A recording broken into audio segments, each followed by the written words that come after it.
दोस्तों, आने वाले 2024 में फिर से हमारे देश में प्रधानमंत्री के चुनाव होने वाले हैं। चुनाव में जीत के लिए कुछ नेता जनता का दरवाजा खटखटाएंगे तो कुछ भगवान का, कुछ तो सिर्फ चुनाव में जीत के लिए ही मंदिरों में जाएंगे।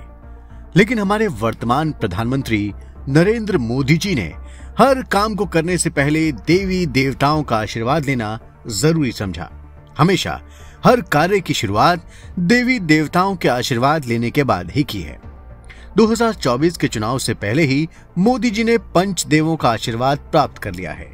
इन्हीं देवी देवताओं के आशीर्वाद से भारतीय जनता पार्टी फिर से पूर्ण बहुमत को हासिल करेगी।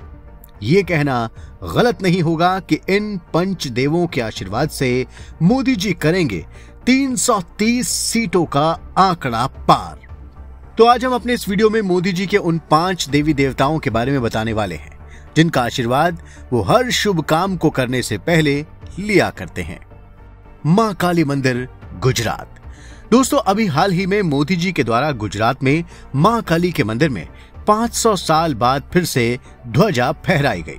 अब आप सोच रहे होंगे कि 500 सालों के बाद क्यों? तो हम आपको बता दें कि 11वीं सदी में बने इस मंदिर को 15वीं सदी में सुल्तान महमूद बेंगड़ा ने नष्ट करवा दिया था। उसकी जगह पर एक मस्जिद का निर्माण करवा दिया था।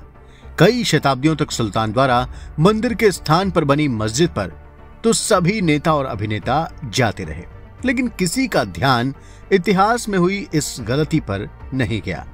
वहीं जब हमारे प्रधानमंत्री मोदी जी का ध्यान माता काली के इस मंदिर की ओर गया, तब उन्होंने एक बार फिर से माता के मंदिर का जीर्णोद्धार करवाया। मंदिर के उद्घाटन में मोदी जी ने कहा कि पूरा गुजरात बहुत भाग्यशाली है, क्योंकि गुजरात ही एक ऐसी जगह है जिसकी सुरक्षा शक्ति चक्र करता है। भाषण में मोदी जी ने खुद को शक्ति का उपासक भी कहा। ये सभी बातें बताती हैं कि मोदी जी मां काली के भी परम भक्त हैं।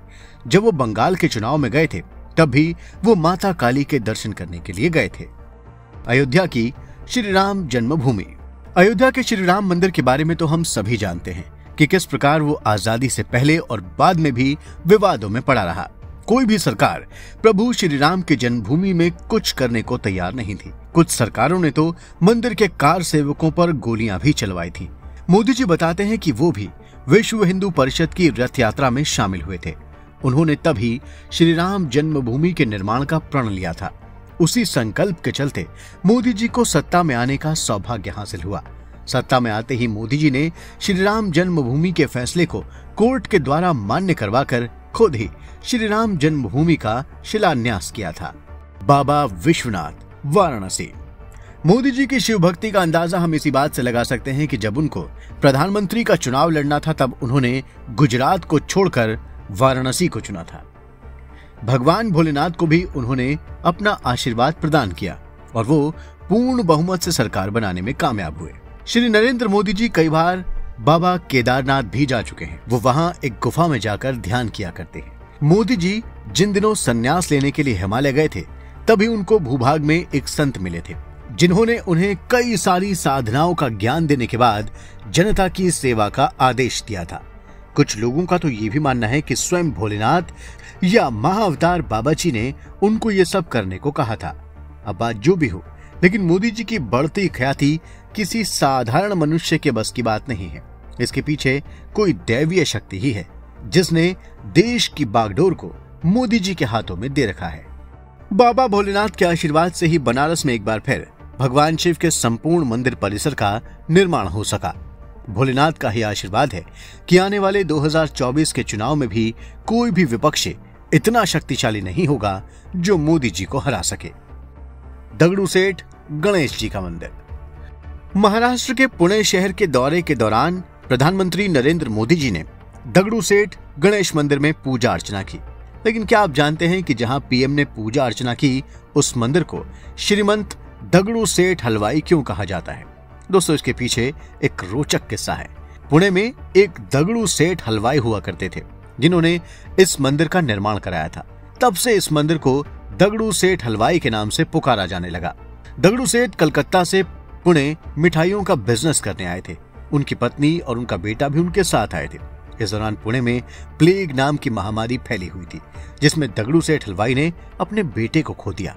बेटे की आत्मा की शांति के लिए दगड़ू सेठ हलवाई ने एक पंडित जी से बात की तो उन्होंने उन्हें भगवान गणेश का भव्य मंदिर बनवाने की सलाह दी। पंडित जी की सलाह पर 1893 में दगड़ू सेठ हलवाई ने एक भव्य गणपति मंदिर का निर्माण कराया और वहां गणपति जी की प्रतिमा स्थापित की थी। तब से इस मंदिर को दगड़ू सेठ के नाम से ही जाना जाता है।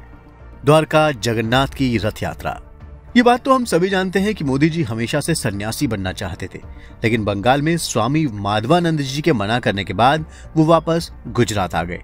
लेकिन वो हर साल वहां की जगन्नाथ रथ यात्रा में सम्मिलित होते रहे हैं।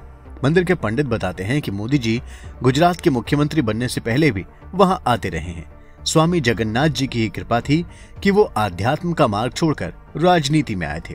गुजरात में ही उनको स्वामी आत्मास्थानंद जी ने संन्यास के मार्ग पर जाने से सख्त मना किया था।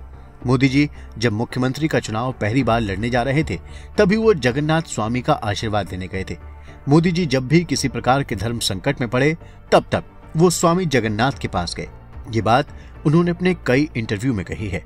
दोस्तों, सनातन धर्म के देवी देवताओं की हमेशा से नरेंद्र मोदी जी पर विशेष कृपा रही है। 2024 के चुनाव से पहले ही इन सभी देवताओं का आशीर्वाद उन्होंने फिर प्राप्त कर लिया है। इन पंच देवों की कृपा से फिर से मोदी 2024 के चुनाव में पूर्ण बहुमत की सरकार बनाएंगे।